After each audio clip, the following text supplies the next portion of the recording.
Good afternoon. Good afternoon from I want to say sunny Upper Marlboro, Maryland. We see a sunny reflection behind you there, George. How is it going? But it's even more sunny in Arizona. I It's bet. always sunny in Arizona. Wonderful. All Yeah, right, folks. This we is get 11 days of rain wow. 11 days in a whole year. in the whole year. We get 11 days of rain. Well, folks, Yep. this is your host Isaac Tukva with co-host George Kamofamule on another edition of Rebuild, Restart, Reimagine Liberia. Um, we're here to see it as it is and see it as it is. About how our system can get better. How can we restart? How can we rebuild? So we'll be touching on different topics. Today we're going to talk about technology and systems in government and how some sometimes simple looking things may appear so complex or may just be difficult to understand or translate to our people. So um, we want to just give an overview of where we are, George, in terms of technology in government, in terms of e-governance for some of those who can relate to the term. Well, so here's the thing. Recently I saw something where the University of Liberia is going to be doing something with computer science and training and all of that. The problem is that we don't have for the government an overarching technology policy, which would include an architecture, Right.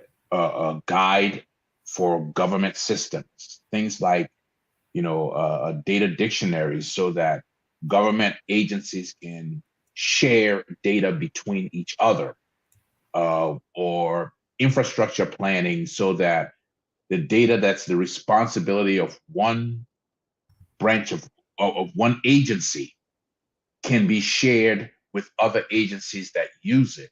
So, for example, let's take the Justice Department. The Justice Department is probably the largest department in the country with regards to the different organizations that are under it. Right. You have the Fire Service, you have the Bureau of Prisons, you have the Immigration, and then you have the Office of the Attorney General and Solicitor General, and all of those different people. You know, well, between those different organizations, they don't have a capacity to share data. So I'll give you an example. When I did a contract with the city of Phoenix, and in terms of their domestic violence, or domestic violence reporting, and Okay. what it required was, when a report was made, the system would automatically assign that case Mm-hmm. to the next prosecutor up, depending on caseload. Okay, and then that prosecutor, What is that's this? on you. Yeah, it looks like somebody's calling me. I can't even see the call. So that prosecutor would have to pick up that case and acknowledge that they got the case Right. So from the date. it's a workflow in the system, right? It's, That what it's a workflow and a feedback system. right. Okay. Okay. From the day they acknowledged they picked up the case, Mm-hmm. the next thing was investigate, either arrest or dismiss. Right. Once they arrested the person, they then had 30 days to charge the person. The system kept track of all of that. Right. And say at day number 7, it would remind them that these are the arrest and uncharged. Right. Okay. Because the closer you get to that 30-day date, then you start dealing with interfering with a person's right to a speedy trial and all of those kind of things. It's easy if you have a small population, and this is what I keep trying to impress on Liberians. when we had a small population in the 70s and 80s, those things were easy to work through. Well, easy to do paperwork, right? It's easy to do paperwork. When you have 4 times the population you had, and you have the major concentration of that population. So when we were in the 70s and 80s, the population in early 80s, the population of Monrovia was no more than 300,000. Right, very low. Now it's 6 times that. So if you multiply, just if you said we had X cases a day in the late 70s and 80s, right, and multiply that by 6, you see how that increases the burden on the system. And that's the same number of people probably trying to do 6 the times same the work. 6 times the amount of work. It makes no sense. Okay, it makes absolutely no sense. But the question then becomes, how do we put in a system or systems to manage these things? All right. It comes back down to, we go back to the national identification system. So let's assume, as we used to say as a police report used to say when we were growing up, a notorious rogue named Johnny Zah was arrested in New Crew Town. I don't know if you remember that. When we were growing up, they used to have police report every morning at 7 o'clock. Every morning, I think a guy named Ed Bowie used to do it. Okay, so let's say that notorious rogue is arrested in New Crew Town, but all they have is a picture of his arrest in New Crew Town.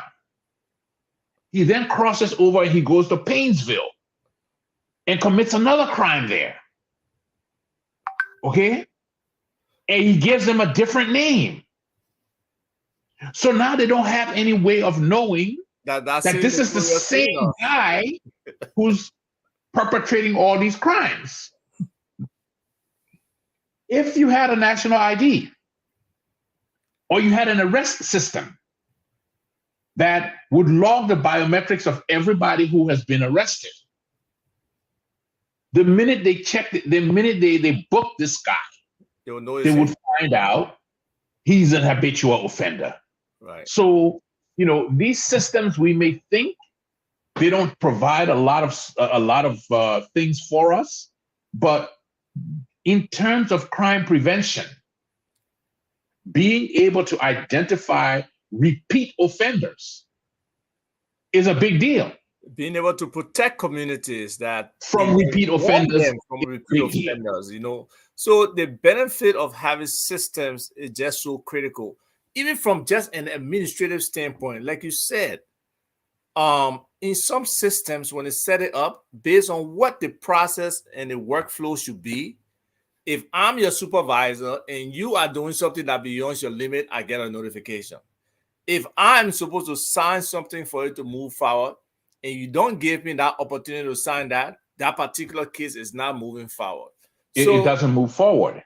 So how do we get our people to honest? Because the case with the Justice Ministry recently, where Serena Seaforth was on air saying they had quashed the case against Mr. Cummings initially, but the Justice Minister insisted that he push the case forward, because he is the one who actually brings a case to prosecution in the government of Liberia, according to the Executive Law 22.2. But doesn't he bring it doesn't he bring it through the office of the Solicitor General? The Attorney General doesn't go to court? Yeah, but the Attorney General is the one who is supposed to approve it. That's the point. So correct. He put that burden of the case, because what happened, just to give people some perspective, Mr. Cummings was blaming him for all the negatives in this case, the machinations, the manipulation of evidence, his accusations that Mr. Cummings calling him a criminal, saying he's guilty and everything. So he called into the show to say, oh, why Mr. Cummings keep using my name? Because you're the one who's representing the government in court. Thank you. So that's why the guy asked Mr. Cummings, and Mr. Cummings reiterated what he said. Then he sent a text to Mr. Cummings saying, to the guy, and I can just share that briefly with people so they can see what Cephas was saying, that essentially he was not the one who instigated stuff. It was actually the Minister of Justice who started all this stuff. And now, you who are the Solicitor General, you are prosecuting a case. How is it that you will shift responsibility to the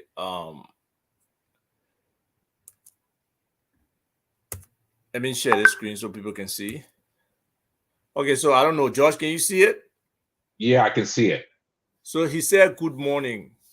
A lot of misinformation is going on about my role in the Alexander B. Cummings and others trial. But the truth is, it was the Minister of Justice, Councillor Frank Musa Dean, who ordered the reissuance of the writ of arrest against them after it was first quashed.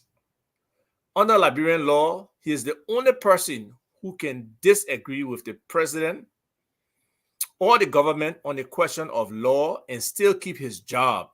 And he is the only person who can order the matter to be dismissed. I'm only a prosecutor who is acting under his control and supervision, but he's afraid to take a firm decision and believes that I will unilaterally abandon the case so that he can use it against me to the government and people of Liberia. My role is like a frontline commander only acting on instructions. Look at the waves of crimes in the country, and there are no arrests and any prosecutions, and yet there is a justice minister who believes his role is being usurped by someone like me, whose role is simply to go to court. In the coming days, I will give you details of what I think is the problem with our criminal justice system. Thanks, Solicitor General." All So, right, so let me give you my take on that.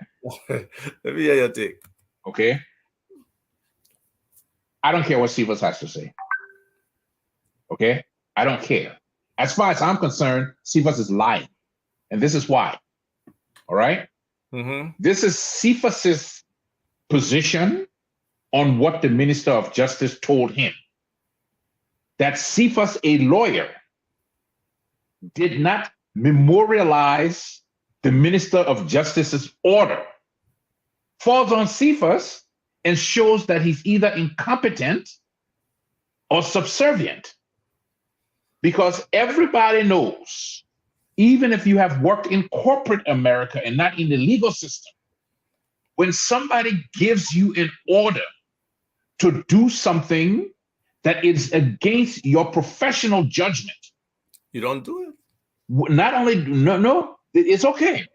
You must go back to that person and request that they put that order in writing. Right, on record. Put them on the record. Okay? So Cephas had an obligation to then write a letter to the Minister of Justice and say, per our previous conversation, I have given to you all of the reasons why I disagree with this case.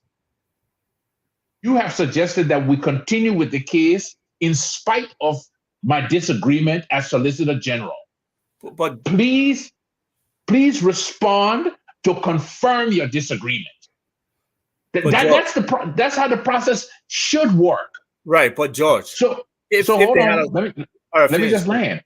So for Cephas to come back now and try to instigate that there's some big disagreement between him and the Justice Minister, and the Justice Minister is not doing his job, until he can provide me with with something in writing from the Minister of Justice, he needs to go take off his clothes and wait in a hotel for Ellen Cochran.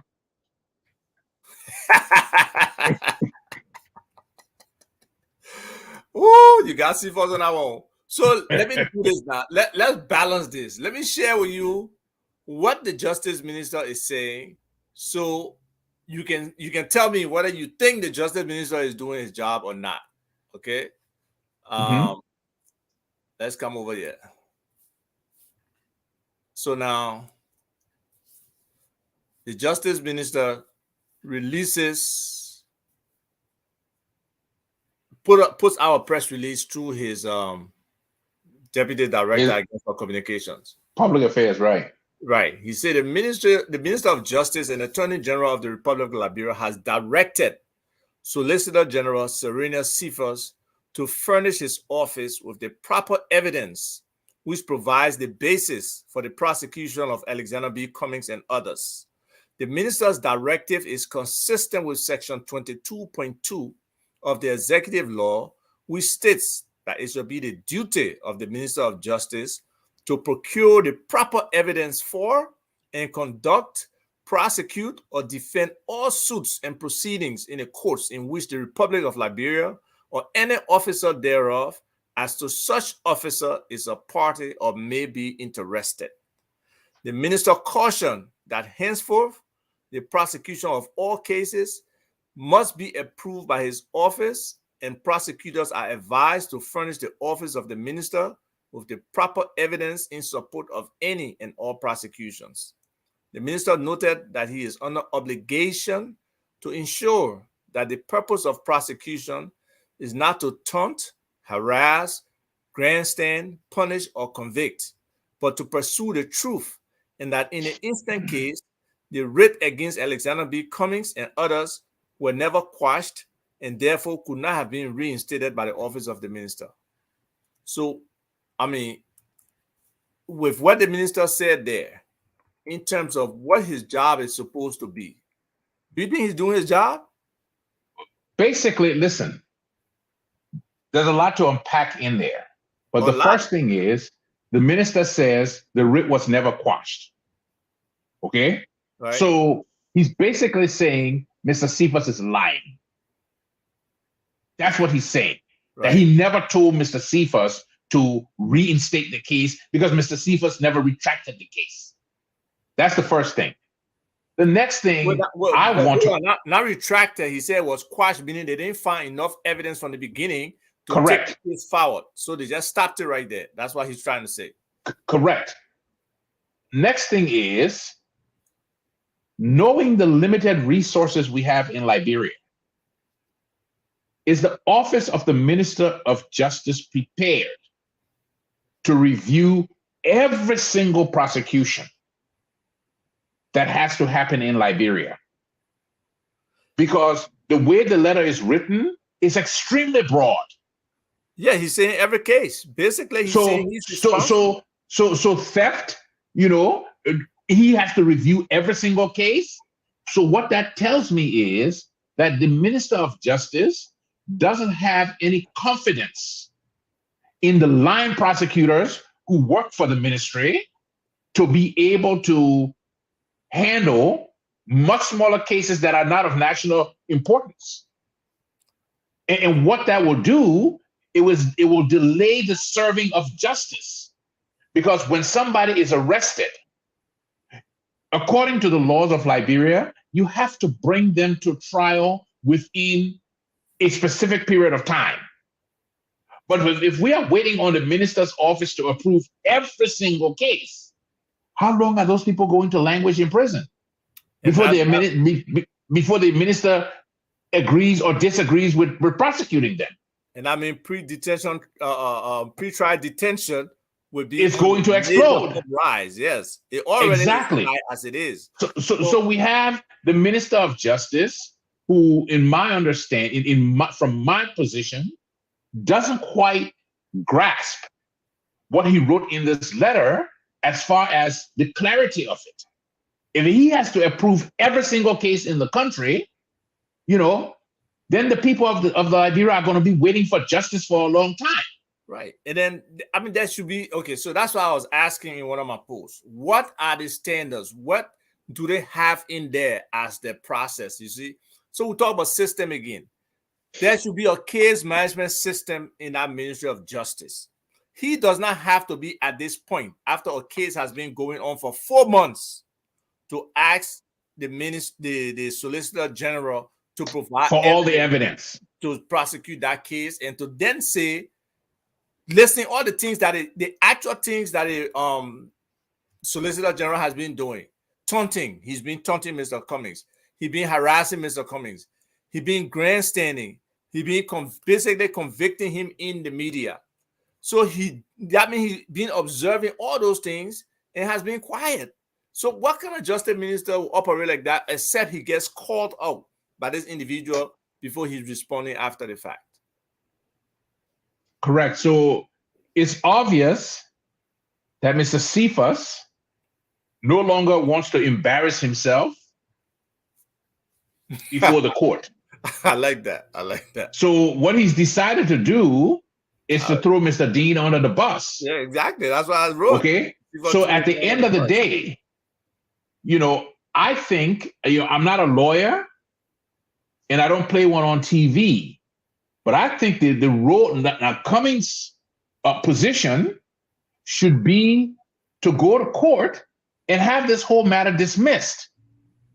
And the reason they should ask for dismissal. A lot of people saying that. They agree with the reason they should ask for dismissal is because even within the Justice Department or ministry, there is disagreement between the Solicitor General and the minister as to whether or not enough evidence exists.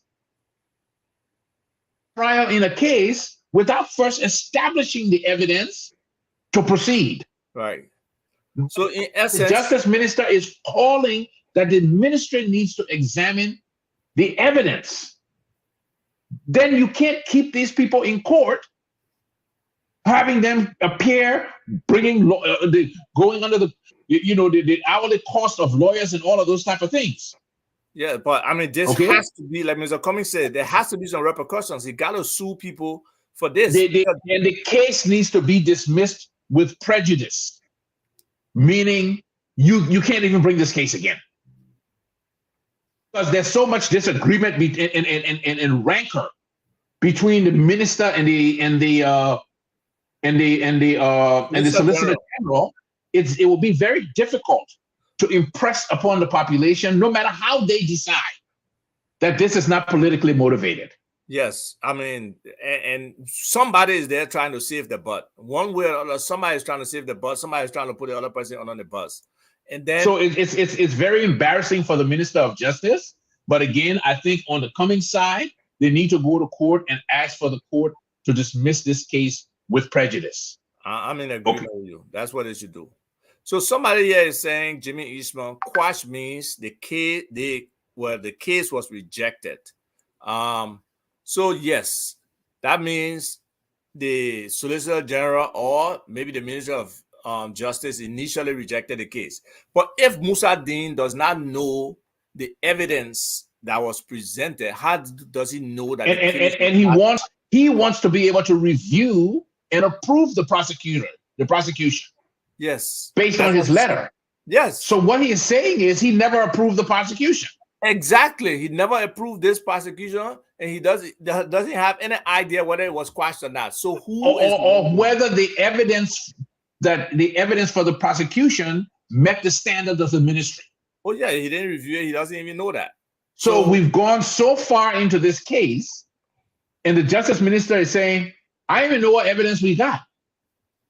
How could you have a case of this high profile for the Justice Minister to say, I don't know what evidence we have? But do you know that the minister weighed in on a portion of the case that was at the neck in terms of whether the Unity Party could not field a candidate because they have violated a clause in that same framework document that is being accused, Mr. Cummings and others are being accused of altering? He made a case that based on, our Constitution and the fact that you can associate freely, that contractual obligation shouldn't hold because you can just go associate with anybody else. That was basically the premise of his argument. So how can you know about a case that the National Elections Commission that's not as high profile as the case that in the magisterial court or misdemeanor case for that matter, and then you and the case before the National Election Commission, if I understand it correctly, is an administrative case where they are simply making a ruling one way or the other on a matter of the administration of the election law. So at the end of the day, like I said, all this holla holla, it's not really worth it. Cummings needs to go to court and he needs to ask them to dismiss the case with prejudice because the prosecution not having put all its ducks in order, it shows that there's some malice involved. Right. There's something that I really hope Mr. Cummings and his lawyers can get to and establish so that people can understand what is going on. Because if they don't do that, then it's a total disadvantage to the country, the expenditures that they as a government going through for these lawyers. Sometimes there are 5 or 6 of them in court. The misuse of Mr. Cummings' own money, his time, the public that are following this case. So we just and the humiliation and disrepute, because at one point they even wanted him to surrender his passport. Yes. At one point you got people saying that, oh, he's a criminal. But Cephas himself said that about Mr. Cummings. Cephas himself. Exactly. So at the end of the day, Mr. Cummings should be able to bring an action against the government for malicious prosecution. Total agreement. So hopefully Mr. Cummings and his team can act. But back to what we were saying in terms of systems and technology in governance.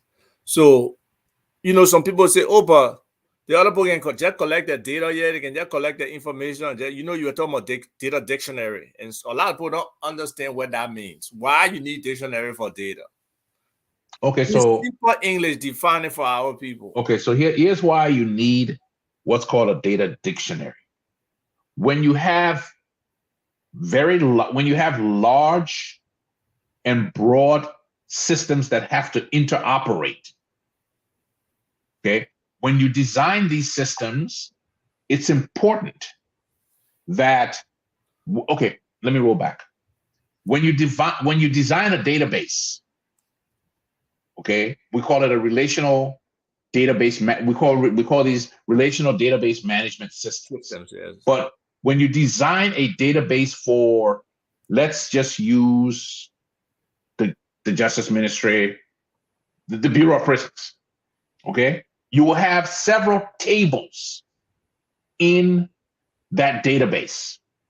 One will be the table of people who are currently incarcerated.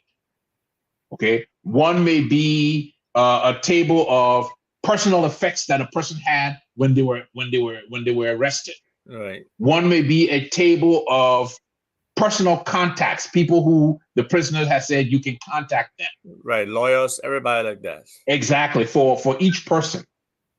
So one of the things you have to do, you then have to give a table is composed of columns. Okay, so the column is like first name, middle name, last name, date of birth, height, weight, eye color, hair color, aliases and all those kinds of things. But you have to name each one of those. You have to give each one of them a name. And they have to have specific characteristics, numeric, non-numeric. Exactly. So let's say we take somebody's first name. We'll say the first name we have 15 alpha numeric characters, but it will actually be alpha because you don't have a number in a name. Oh, some people got number in the name these days, though. Well, then they will not be in the system. I'm kind of with that stupidness.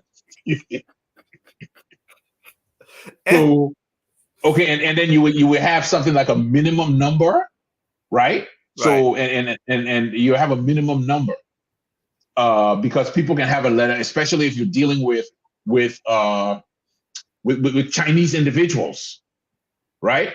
I literally had that experience. I designed a table for the government once with a last name of a minimum of 3 characters because I was thinking Liberia TOE.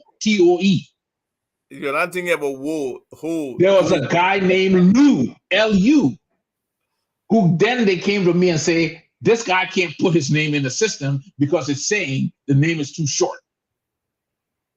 So I had to go back and correct it. So anyway, you have to establish what the minimum number and maximum number of characters are, and then the name. So let's say we call the name first underscore name. Name or just F name. Okay. Now let's go to immigration and naturalization. Right? Immigration and naturalization, somebody's trying to leave the country and they want to check with the Bureau of Prisons. Is this person under any kind of court action or anything like that? But in the immigration and naturalization system, the name for the person, the first name is F name. Right. Okay. So that means that when the immigration and naturalization tries to pull that data in, they then have to do some massaging. Or they got to match. To say, right, to match the columns. Yes. To say first underscore name in the Bureau of Prisons is the same as F name in our system. Right. But that's okay, but that's within one entity. Now imagine having to touch 6 or 7 different systems. Yes. Okay. And that means you then have to do that interoperability work for all the systems you interact with. Okay. Whereas if you had data naming standard dictionary for the entire government. Exactly. They will all be named the same. And it will save the government a tremendous amount of resources. Because if you don't do that, it means now that every agency that interacts with another agency has to have its own data specialist defining the matching every time. And here's the thing. That also means that every time something changes just between those two agencies. Everybody else got to go change theirs because everybody else has to go and change theirs. Whereas if you have an established dictionary of this is what we call field names, and it's published for everybody who's designing systems for the government, then interoperability is not that big a problem. Right, much easier. So interoperability basically is computer systems talking to each other and exchanging information. Exactly. And we need that to simplify something. Just look at how it is with business registration. You got to basically walk to Foreign Affairs, then you got to walk back to the Business Bureau, then you got to probably walk to one other place. So when you have data, when you have systems communicating with each other, it facilitates easier government operation, is less burden on the people, and you can do some things remotely, which makes a lot of things easier. So I hope that Qatar, Greystone, Cese understands the explanation. Right. And that's the good thing, you know, some of our young people really want to learn, George. It's just that for a lot of them, sometimes the opportunity is not there, or the right level of teaching is not there. Now, so, you know, for the government, you would have a set of, you'd have the data architects, the people who design just the overall structure of the government. And so, I mean, even when you do object-oriented design and development, easy way doing it. What?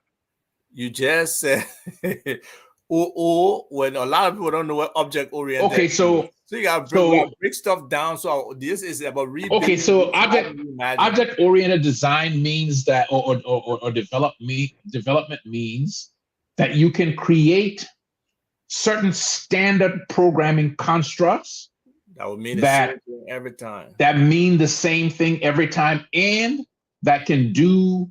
So, for example, if you had an object-oriented, an object architect, the object architect would design an object called person.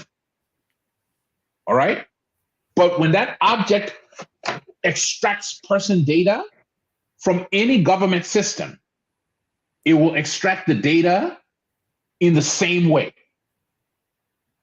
So if you say object person and you say I want to get person from from Bureau of Prisons, okay, you can use very few lines of code to just basically, like we say in Liberia, stick that object, that person object on that table or on that group of tables, and it will just give you all the data back. Right. It's Okay, kind of like you said, you're designing something modularly where instead of the one pieces, you probably put in 50 pieces exactly, into this pack, 100 pieces exactly. And when you have that object dictionary, then you have architects who are designing those types of things. Now you have different parts of the government that don't have to work on the actual programming, right, of all of those individual things. They can just say, okay, we have an object store. We can just get it from the object. But here's the thing. What makes it good is that any changes to that single object model happen in one place. Right, one place. And it cascades down to everybody. Right. Okay. And that's why, one of the things I've always said about Liberia is this. The tragedy of Liberia is that we are so far behind. But we are so far behind, but hold on. The blessing of Liberia is that we have nothing. So if we're going to start, people misunderstand you mean nothing in place infrastructure wise, right? Correct. So if we're going to start, we don't have to start from 20 years ago. No. We can start from today. That's what they call leapfrogging. We jump in. Okay. So for example, when we talk about infrastructure, okay, let's say the government of Liberia said, oh, we don't have the electricity, we don't have all of that to build the infrastructure. Guess what? You can buy cloud-based data infrastructure services and have it implemented in 30 days. You can literally do that. But that's the point. You don't have to start from scratch with any of the things you have to do. There are already models and systems established. It's just about customization to get our stuff going and be able to train our people to be able to handle those things. But for some reason, we see all this money in the budget for technology, for telecommunications, XYZs, but we don't see. No, but so I would tell you, what about what the government officials have done? And I've noticed that from the last 3 or 4 budgets, what the government officials have done. And if you look at the legislative budget, the budget of the national legislature, you can see why the government doesn't work. Because what the legislators have done is they have cannibalized the services that need to be available for the entire legislature, right? And support their infrastructure, so they each get a cut. Piecemeal. So let's just look at a classic example. The Capitol building doesn't have any general internet services. They don't have any general printing services, but there's money in their budget for that. So each member every month gets money for communications and printing services. Yeah. If you took the amount they each get every month and multiply it by 100, you would see that it was more than enough to pay for those services for the entire building. So if you looked at the fact that they could have a printing office in the ministry, I mean in the Capitol building with high-speed printers, where every government official, every legislator would be able to print documents. And they will know who's printing it because they can code it. They will know who's printing. They will know who's copying. They can do all of that. Yes. It's more important for them to each get that money and go and buy their individual Wi-Fi from the cell phone companies. Government can't work like that. No way. Another place where it doesn't work is they all get money every month to maintain their vehicles. Okay? They all get Kota, I'm glad that you're getting it. Okay? Some of us been doing this stuff for 30 years. Okay. Leave Kota alone. Kota will distract you here. Kota is a sponge. I'm good. You know, he's getting the concept. But so they each get money every month for vehicle maintenance. whether they maintain their vehicle or not. But not. Yes. Okay. It's a However, waste. if all of that money was pooled and sent to the GSA garage, Yes. now we're talking about being able to train and certify mechanics who work for the government. And this is where you bring your car to do the maintenance. Okay. So, but what they've done is they've cannibalized that amount, and they each take it monthly. So they can say my salary is this. But when you look at the different services that should be pooled, what they're doing is they're getting over and above their salaries by a lot. Right. And they're not utilizing the money for the purposes being given. Even though utilizing it right, it will make some sense, even though it doesn't make economic sense because of economies of scale and the savings that can be done when you integrate services like that. But still, they don't use the money for those purposes. That's why I guess every 3 years they need a new car. That's why every year the printing costs just keep going up. If you look at printing costs in government, it could be so much cheaper. But they're not So even so really so so so into the I hate to do this to you, but I got to engage Kota, because Kota's no, he's thinking. So Kota, let me just tell you this, okay? We have given this a lot of thought. So when you talk about there needs to be a ministry, I just read what he's saying. Yeah, go ahead. there needs to be a Ministry of Science and Technology. One of the things we've talked about is within the government of Liberia, there is an organization called the Bureau. George, before you go, I beg you. River Says Pro is asking, cannibalize like eating human? No. No. Cannibalize like eating their own. Your own. Something that, okay. So a service that could be for the entire legislature, they've divided it up so they each get a piece of it, and the whole group never gets anything. Okay. But Kota, within the government, under GSA and under the executive law, there is an organization called the Bureau of Data Services. And the Bureau of Data Services under the executive law is responsible for all, not some, all data processing systems in the government of Liberia. Yep. Okay. So we have that. But we're not using it. We have that. I had written a letter to President Ellen Johnson Sirleaf because when I was in Liberia in 2007, and the late Willard Russell was appointed to be the GSA director. He's a longtime family friend, and he called me. He says, what is this thing? This Bureau of Data Services. So he sent me the executive law. I read over it, and I said, you know what? The fact that we don't know that we have this is a problem. So I wrote a letter to President Sirleaf, and I told her that what they should do, Kota, listen to this now, is to take the Bureau of Data Services out of GSA and put it into the executive mansion until they can write a law that makes it a standalone agency. So that it's no longer under GSA, but as a standalone agency, it then becomes your Ministry of Science in name, the Ministry of Science and Technology. So we actually have some of these things in the government, but we didn't, each government that came in didn't actually do the analysis to say, what do we have? What do we not have?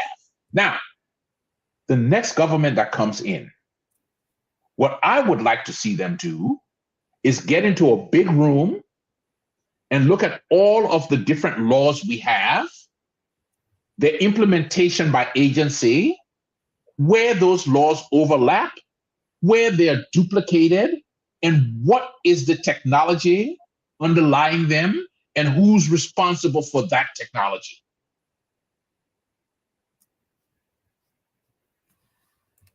Got it, Kota? So there are so many gaps here. There are so many steps that we are missing in our country.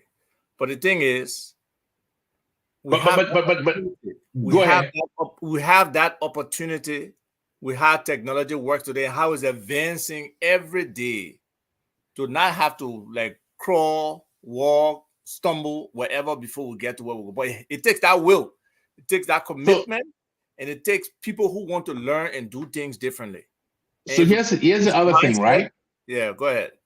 We can't import all of this knowledge. No, And this is why, it's important that when the University of Liberia says we're going to do this computer science program and all of that, we have to see how those programs are focused on actually producing people who can meet the needs of the government. but it's a combination from my perspective, right? The Ministry of Labor should be projecting out what kind of jobs are coming up and how do we need to train people, what number of people in all of these areas. So if we, and that's what it's called about total government. If this government cannot be on the same page with regards to that, like whatever they say in the pro agenda that they're trying to create X amount of jobs, if that focus cannot be around how you build the manpower, how you create those jobs, how you get people employed, it's just a waste of time and it's just stuff on paper. Because we talked about these things so many times, George. So many times we have talked about, how this country can move from one step, how we can build our capacity. There's significant knowledge here. What is the mechanism we can use to transfer some of that knowledge to our people back home? Like you already on this post, several people have said, oh, many of you need to be back home. You need to be back home. But you don't have to physically be there. Right here in this advanced place, people do a lot of remote learning. So why can't we have a government that incorporates that, especially for our people who really have no fundamentals? Yeah, the So Spanish so so people here's the come thing, here. right? In Arizona, you got a lot of Spanish people there. Yep. Many of them come, they don't even know a word of English, right? Yep. And then they get to learn. So So things can so start from scratch. so here's the thing, right? Uh One of the things that, and I agree with what Jimmy Eastman is saying. One of the things that the people in Liberia usually do is to say, you have to be on the ground. Yes. Okay. And this concept of being on the ground is designed to keep people with specific expertise from bringing that expertise to Liberia. Okay. So during the pandemic, I run a medical practice. During the pandemic, but let's forget about the pandemic. Our electronic medical record system. Okay. Mm-hmm. The whole thing is cloud-based. You don't need to All right. physically on site. We don't need to physically be there. I have a nurse practitioner right now who wanted to take a month off to go to the Philippines to visit her family. They normally only get 2 weeks vacation. But the pandemic and all of that, she couldn't travel. She said, I want to take a month off to go to the Philippines. I said, sure. Take your laptop with you. Yes, you can work from anywhere. Okay. The type of work we're going to ask you to do is not where you have to actually see patients, even though you could see patients using telemedicine. Yes. But what we would need you to do while you're there to lighten your load and have you have good time with your family is spend 3 or 4 hours a day reviewing test results and, writing prescriptions and all of that. So we have somebody who's in the Philippines who's doing that work for us. And we're not saying to them, you need to be on the ground here. All right. The data systems that are being used in Liberia right now, the analysis and design of those systems, people don't need to be on the ground to have them done. No, you don't. Okay. So, but they demand that you're on the ground so that they can get away with not doing it the right way. And on the flip side, people on the ground can have so many opportunities outside the country. There's so much business process operations that's being outsourced. Look, we're not getting a piece of that pie, and we are the most likely because we speak closer to what the American quote unquote English is versus any other people in Africa. But we are not getting that versus the Indians, versus even the people in the Philippines or other places where they outsource some of these things. why we can't get there, why we can't get that kind of collaboration, it just makes it difficult for our people when there's so many different small computer schools over there. So many kids You are know what? learning Let me tell you what I would do with the online. University of Liberia computer science thing. I would have the government and relevant subject area experts look at companies like Coursera, Yeah. okay, and say, how can we put together our program so our students can get these courses from the best experts in the world? And when they have completed all of these courses, they then qualify for a certificate or even a degree. What was the free Because platform? What was the name of the free platform before Coursera? oh That um free learning platform. I can't remember. I will tell you what it is. Damn, because we did some work on that. Let's keep going. I'll try to remember. Okay, so for example, the government of Barbados signed a contract with Coursera back in 2020 so that their people could take advantage of those courses. So just let me tell you, for me, I'm standing $500 a year subscription to Coursera. And under that $500 a year subscription, I can take as many courses as I Any want. course you want, any course you want, and it got And as many as I want. in some of those classes on Coursera, you can meet people all over the world, real professionals who are doing big things in the areas. So now, let's say the University of Liberia decides that for the computer science program, they're going to have a program designed in conjunction with Coursera. Okay? Guess what? Let's say because of the volume, Coursera would say it's $400 a year for each student in the computer science department. You know what could happen? You could get Liberians around the world to each sponsor one student. When I keep saying about diaspora, a diaspora program that's really constructed in a way that involves people in the diaspora, it can have a big impact on the people in Liberia.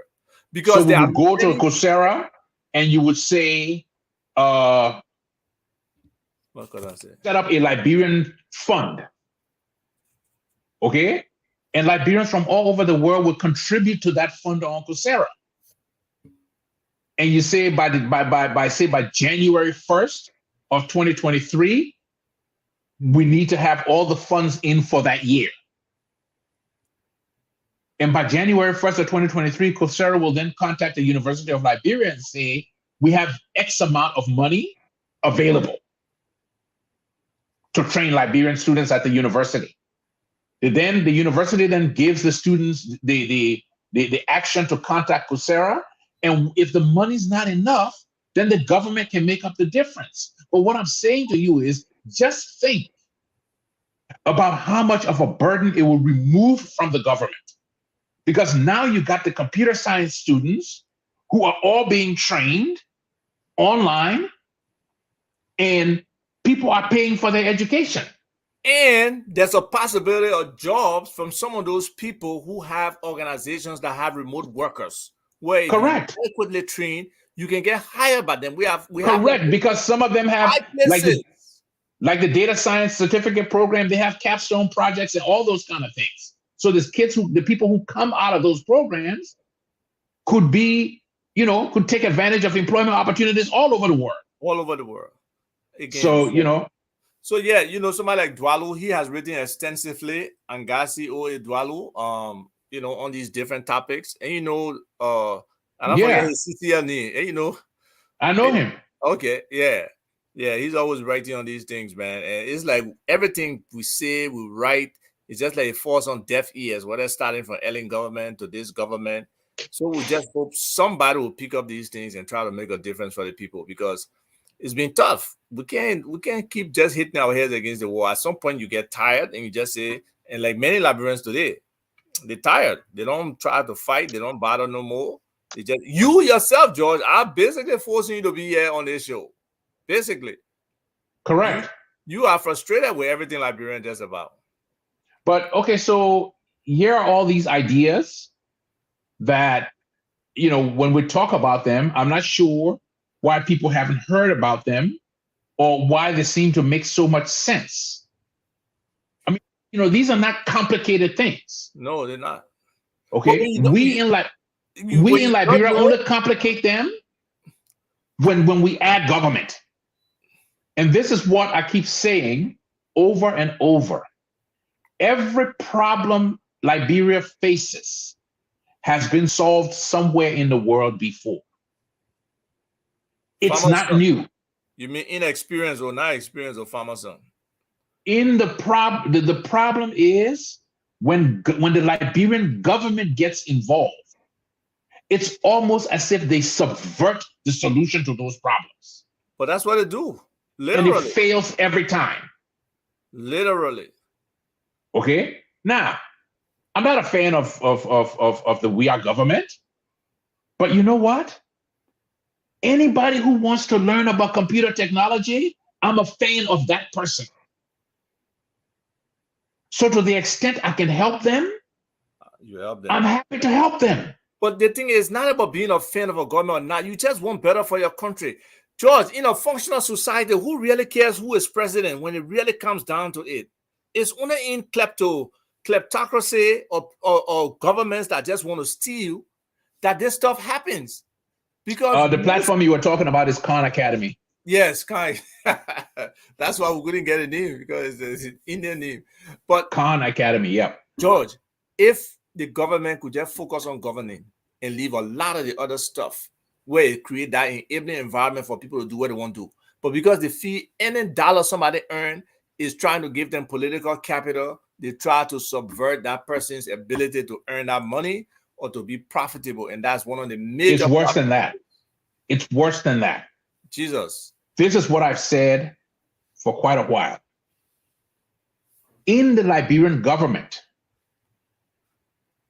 officials believe George, go ahead. I'll be right back.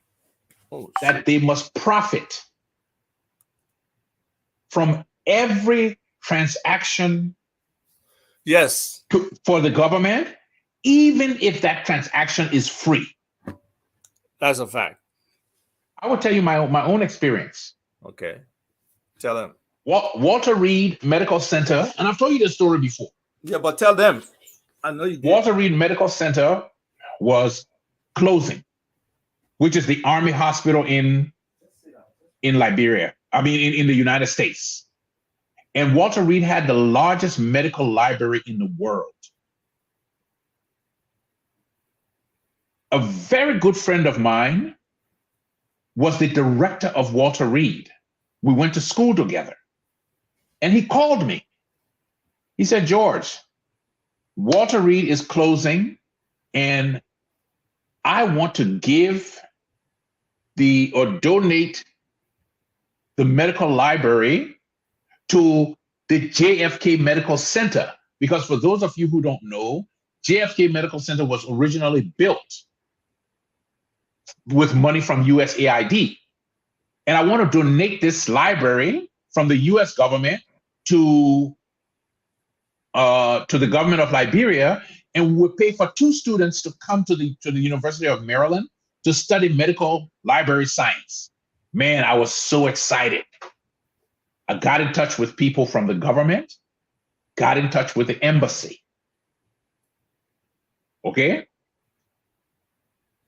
6 months passed, nothing. The only thing the government of Liberia had to do was to pay for shipping. And they had a hard deadline. All right? They had to have this stuff out by a certain time. After the Liberian government dragged their feet so much and their hard deadline was approaching, guess what they did? They contacted the Ghanaian government and asked them, do you guys want this stuff? Not only did the Ghanaian government immediately move to take possession of the stuff, They also had an extra OBGYN surgical suite that was brand new. The Ghanaian government got all of that. And my friend said to me, he said, Liberians are the only people in the world that I have met that you have to pay them to give them something that's free. So, that has been my experience. When the government gets involved, and I want government to be involved. I want government to work. But we can't have a functioning government where you have to pay them, like he said, to give them something for free. Gus here would tell you guys about there were 2 hospitals in Hawaii that were closing. This was just before the Ebola crisis. Yes. They were closing, and they wanted to give away all their stuff. I can remember these people had, just tons of gloves. They had tons of, hey man, what do you call the thing? The stuff we cover up with, man. PPE. PPEs. Yes, they had catheters, they had equipment, all of that. And it was going to cost us, the government of Liberia, $500,000.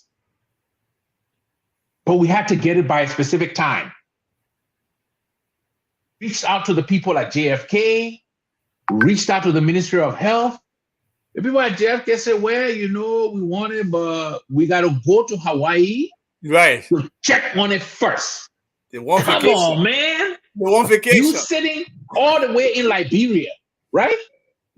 And you got to fly 2 weeks to Hawaii to look at equipment that you don't know anything about.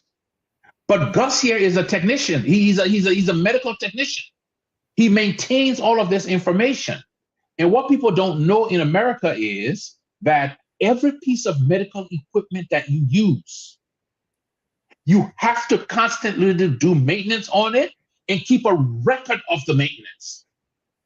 So if the hospital was using that equipment, they had to they were required by law, by federal law, not local law, because any entity that's receiving Medicare funding, and every entity in the country receives Medicare funding, you have to comply with the federal laws.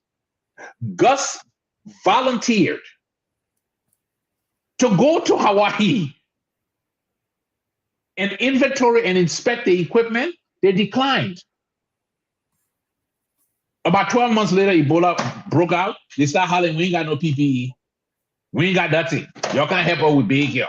And our hospital in Hawaii had relatively new equipment too. That was one. Yes. And there was 2 of them. Oh, I thought it was 1. It's 2. No, it was 2. 2 of them were closing. So, we have lost these. So again, Liberia is the only country where you have to pay people to give them something that's free. It happens with non-governmental organizations. It happens with even companies. It's like, there's just so much, and even with Liberians themselves, there's so much bureaucratic blockade that is being put up for people to bring things to our people, for people to help our people. Is like, your wife is 1,000% correct. Our government officials want people to pay them for them to help our country, and right. It doesn't work. So, but here's why.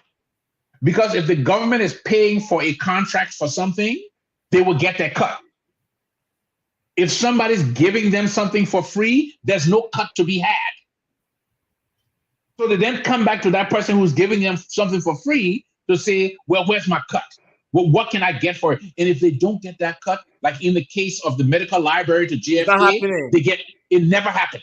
It's not happening. And as a result, it was Ghana that got the equipment. The equipment from the hospitals in Hawaii, a Nigerian man paid for that equipment and took it to his country. And he probably, if he was in business, he probably made. He was in politics. He was Okay. in Oh, politics. yeah, So now for $500,000, he can say to his people, look what I did for you guys. But the government of Liberia did not want to pay for the ship. Listen, the equipment was free. It's a shipment. It was the shipping, the setup, and the training. That's what they needed to pay for. Damn. And today you got hospitals in Liberia that have literally no working equipment. So we've been in this struggle for a long time, folks. And for me, I will tell you, it was Isaac who said, come on and let's try this stuff one more time. But I'm exhausted.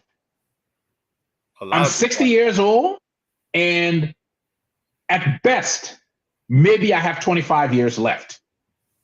And I'm determined. I just saw, wait 1 second.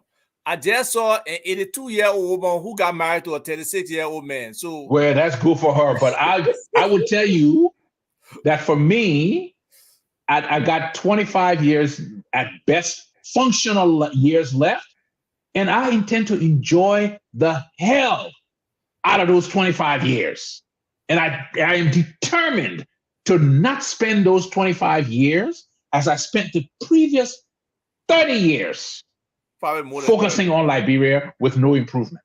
Because easily it was from, at least the real focus was from 86, easily in trying to fight for Liberia from 86. Yes. So that's nearly 36 years, boy. Damn. We'll be on this for a while. But anyway, hopefully the Glendys, the Gus, the Dwalus, the Kotas, and those other people will be able to carry the torch and move it in the whatever next direction Liberia is going in. So just to all right, so tell Kota to reach out to me on Facebook. I will connect you with you, but I have a I will connect him. Yeah. So how do we really try to move this technology in governance forward? What are some of the building blocks happening for us to move this in this direction? I think we have to have a comprehensive approach, a top-down approach to technology implementation in Liberia. We need to look at, again, the original suggestion, which Kota agrees with, seconding the Bureau of Data Services to the executive mansion, and then writing a law for it to become a standalone agency. Right, with a computers, or technology czar head in it, or something. Because that person is essentially the chief technology officer of the country. Is that indirectly right now the guy at Telco being that person? No. What happened was we allowed the donors to come in and design this whole concept of chief technology officer, but that is under Post and Telecommunications. Right. Okay? Telecommunications, listen. Let me try to break this thing down so you guys understand this. Telecommunications is like a road system. Okay? It constructs the pathways along which data travels. Okay? Telecommunications is not data. No, it's not. It's okay? So you need to build the road infrastructure to get from Monrovia to Banga. But you still need the trucks that carry the produce from Monrovia to Banga. Okay? So the farms would be the places where your data is, in this analogy, where data is, and the trucks would then move them along the road network to get them from, say, pepper from Lofa to Monrovia, cassava from Buchanan to Monrovia. So at the end of the day, putting that agency under telecommunications basically ignored the entire data portion of it. All right? Still, the telecommunications infrastructure is not built because we've had the undersea cable. Right. Since 2009? I think Yeah, it was implemented by that time, but there was talk about it before Ellen came to power. I remember when she was Right making before Ellen around. came to power. Yeah. And that infrastructure still hasn't been built out, not even in Monrovia. So you can't get fiber from Link Street to the executive mansion. There's no reason why the office of the president does not have voice over IP phones on the desks where somebody can literally call the president and not have to call his cell phone. Because we haven't built that infrastructure. So if we move now and take the Bureau of Data Services and set it up as our technology agency and have somebody who is the chief technology officer, and we break it up into data and telecommunications, we have the data people working on the data infrastructure, and we have the telecommunication people working on the telecommunication infrastructure. And once we do that, we can then take a top-down approach and start to take an audit of all the existing systems that we have. Yes, all the systems, all Okay, the where do these systems overlap? Let's go back to national identification. We have National Identification Agency. We have National Election Commission. We have NASCOR. we have NASCOR. We have Passport, Bureau of Passports, right? All of them deal with identity. Immigration deal with identity too. But they all have different systems. Yes. And so that means we're paying 5 and 6 times what we should actually be paying. What we should actually be paying for one system. And the thing is, the population we have, 5 million is nothing for any robust system. Any one robust system, 5 million people, 6 million people, 10 million people, because the processing capabilities of those things are huge. So with just a lot of money is wasted, a lot of inefficiencies in government it all comes about because of greed. And the fact that Ghana has how many people? I think 23. 40 million? 20 million? I think 23, 24. Okay, so they're 5 times as big as we are. Right. How are they doing it and we're complaining at 4 million? The problem is by the year 2030, the population of Liberia will be about 6 million. Yep. Okay? As the population continues to grow, George is right between where we were. Is 31. 31. Okay. Right. 20 years 30. Yeah, it's 31. So they're almost 6 times as large as we are. Right. Right. At 5 million.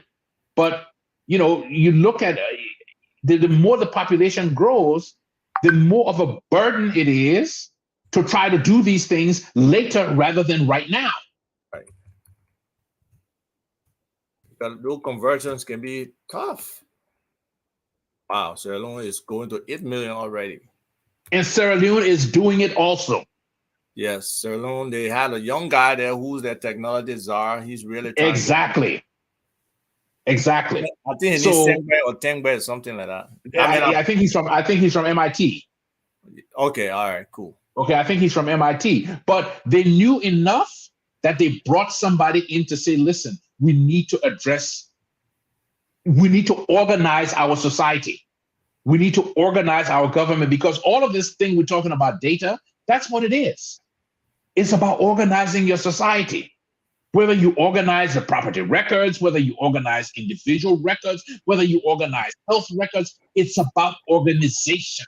So, George, that was actually your closing. So wrap it up in 1 minute, 1.5 minutes. That's it. Bye. So that's all we have to do, folks. We keep trying to help us reimagine where Liberia should be, rebuild some things, restart some things, but it takes an active participant in terms of government being receptive to some of these ideas. They don't even have to be a partner. They just got to approve some implementation for some things, or just be able to build that enabling network that helps these things to happen. So, there's a lot of burden on government. We need a lot of efficiencies in government. They're not there, but we'll keep talking, and hopefully at some point, people can listen and want to make that difference for our people. So we'll say thank you for today. We'll be with you next week again. Hopefully, we are trying to get some folks that we can actually talk about applied technology, whether it's in the financial technology sector, whether it's in the healthcare technology sector, and where, you know, again, this guy who I'm with, he has a lot of broad knowledge about these things, and he's willing to have strong conversation with them with any level of professionalism or expertise that comes, and for our people to learn. So that's what has been his passion over the years, and we're looking to continue to do those things to see how we can enlighten our people and help them. And for people who want to learn, who are thirsty, they can always have that opportunity that get some guidance about where they can go, what they can do. So, like he said, I will connect him with a young man, Kota, and then maybe they can kick it off. So, folks, you have a wonderful day. See you on Friday when we'll be talking about the weekend review, because a lot of news is already happening. We didn't even touch on some of the news where witness Mo Ali say he's not Christian, he's not Muslim, so he can swear on anything. He's scared to commit perjury, maybe. But Oh I no, did. no, no, no. Hold on. No, no, no. Let me address that. Oh God. Okay. When I took the U.S. oath of citizenship, or Uh-huh. when I had my interview for citizenship Right. in the U.S., and one of the things my case officer told me, you would have to swear, and I told her I can't swear because I'm an atheist. Okay, and so that portion of it was removed. That's the I first can't say word. so help me God. I don't believe in God. Yeah. If Okay, God's make it so happen, God's talk to a radio station. We can work with them. We can get on air. This is you know, something that really can help our people learn. I'm sure some of our people on that side will listen keenly because they know the people who are talking. They know we have engaged them on many of these topics before, the previous government, the current government, and hopefully something can click, something can shift. Because for me, it's just about better Liberia. It's not necessarily about who there, who not there. If we can improve Liberia and make it better, it creates an opportunity for everybody. Every Liberian child has an opportunity to shine. And that's what my vision is. Let them all right, compete with guys. the rest of the world. Peace. Cuz, call me if I can find my phone.